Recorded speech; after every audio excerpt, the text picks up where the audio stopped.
you guys, I'm going to be showing you how to rotate tires and just a couple of things about tire rotation. Basically, we rotate tires to make sure that that we have the tires wearing evenly. On this 04 Tundra that belongs to me, it's got 498,000 miles. The rear tires back there are worn more than the front tires, and that's just simply probably because the rear end is light and slips and spins the wheels and tends to wear the tires. I need to rotate them. I recommend rotating them every other oil change, which should be 6,000 miles. Every oil change should be 3,000. So I typically rotate mine every time I change oil. I got on the rack, I just rotate the tires. So on this chart, you can see tire rotation patterns. This is a rear-wheel drive car. So this is rear-wheel drive and four-wheel drive there, and then front-wheel drive, and then if you have directional tires. So what we're going to be doing today is we're going to move the rear tires straight forward to the fronts, and we're going to cross the fronts to the back, okay? And so these are the patterns that you're supposed to use depending on the type of drive system you have so the tire wear is even. Front-wheel drive tires are very hard, front-wheel drive cars are very hard on tires because you're steering on the drive wheels. So please, if you want to make your tire life be even, I would encourage you to rotate them every oil change and do it diligently. The other thing is on the back of this sheet that I have, it shows wheel lug nut torque sequences. So if you have a 4, 5, 6, 8, 10 lug, it shows you how to torque them. But basically we're going to use a star pattern to torque them. So let me set up some tools and we'll be right back together. Okay, so here we go. I'm going to show you a couple things. First, I'm going to bring the camera over and just show you can see how I've got the rack adapters there underneath the frame. So you can see how they're holding the car and everything's cool. I put the car at about chest level so that I don't have to bend over with my back, and I'll go ahead and put this in here and pop this little beauty cover off. It's kind of ugly, not so beautiful anymore. Well, I'll go ahead and do that, and I'll do that on each of the wheels, and then we'll take back up from there. Okay, I'm going to go ahead and take this tire out. Hopefully you can see what I'm doing. It's not really critical to remove them in a star pattern. It's only critical to put them on in a star pattern. This tire is coming off, and these are going to be crossed to the back.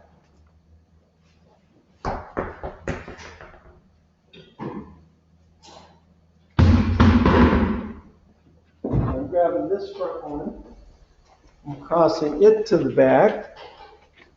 And now I've got a situation, which you can't see, but I'll show you right now. I've got a situation over here where this tire doesn't want to come off. It's kind of stuck on there. So I'll show you what we'll do. Let me grab a tool. If you'll take a sledge like this, and don't hit the rim, but just hit the tire on the back, it'll pop right off. And I've just hit it like that on the tire, and it popped right off, and life is good. So we'll go ahead and move this over, and I'm going to show you how I tighten this on.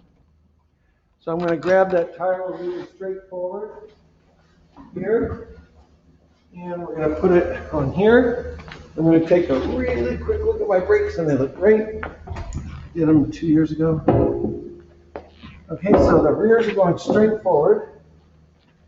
And it's really important on Toyotas and Tacomas, Lexus, this bolt has a snout here, and it's got to go in the hole to center the wheel around that stud. So it's real important that when you start them, just get them started, and I'll show you how to get them centered.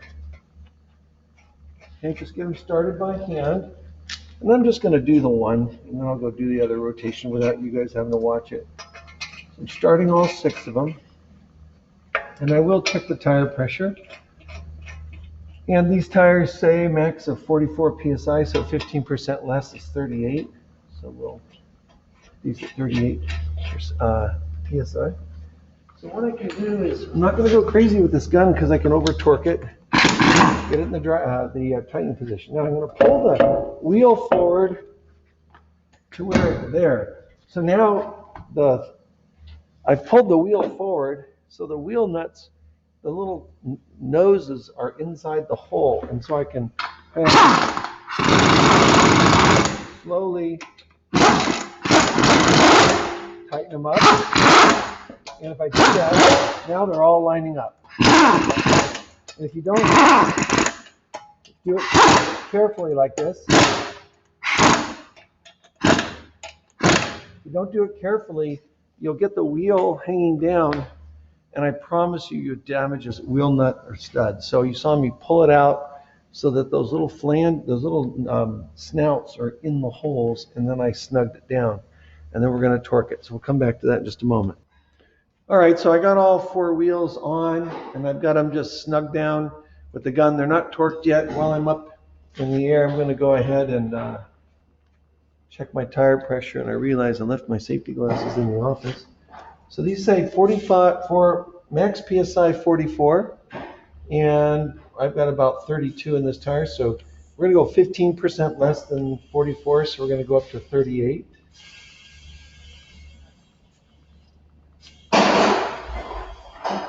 And so I'll hold this gauge up to you here 1 second.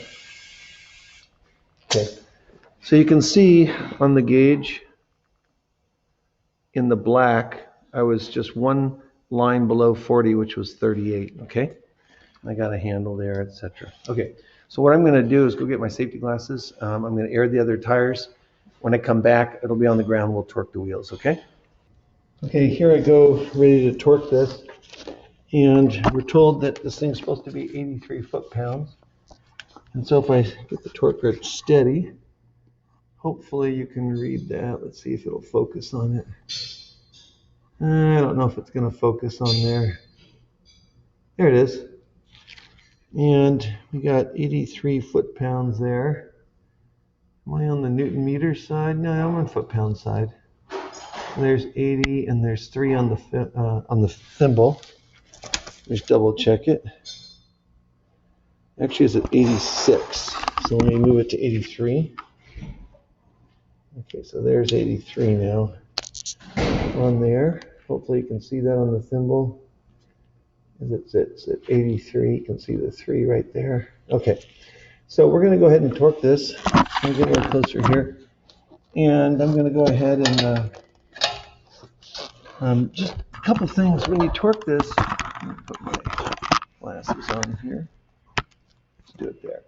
When we torque this, put it at about 90 degrees, so all I have to do is just push down. And it's real easy. If it doesn't move before it clicks, then I've got to back it up and then torque it when you hear the click stop. Meaning, that means the gun tightened it a little bit too much. So I'm going to back all these up, and then that one clicks. This one clicked immediately, so I got to back it up. And then, again, I'm backing it up so I can make sure that that I clicked it. So I went 1, 2, 3, now 4, 5, 6. So I'm doing it basically in a star pattern. And so that one's there. And then this one clicks right away, so I'm going to back it up and sneak right up to it till it clicks. And again, if it clicks immediately like this, I don't know if it's right at the tension or if it's over torqued. So I have to back it up and check it because the impact gun likely over torqued it. And again, I want to remind you that once you're done going in the star pattern, we're going to go in a circle just to make sure we don't forget any of the bolts. And lastly, what we need to do is just need to be reminded that the purpose of rotating tires is to even out the tire wear so the tires last equally as long. And that's all we want to do. One other thing I do need to do is to put that hubcap back on. So I'll grab my hubcap. And this one's pretty simple. Just push this down in there and just snap it into place. Should snap it. And I'm being stupid using my hand. Shouldn't use your hand like a hammer because you'll get arthritis after a lot of years. Okay, that's it.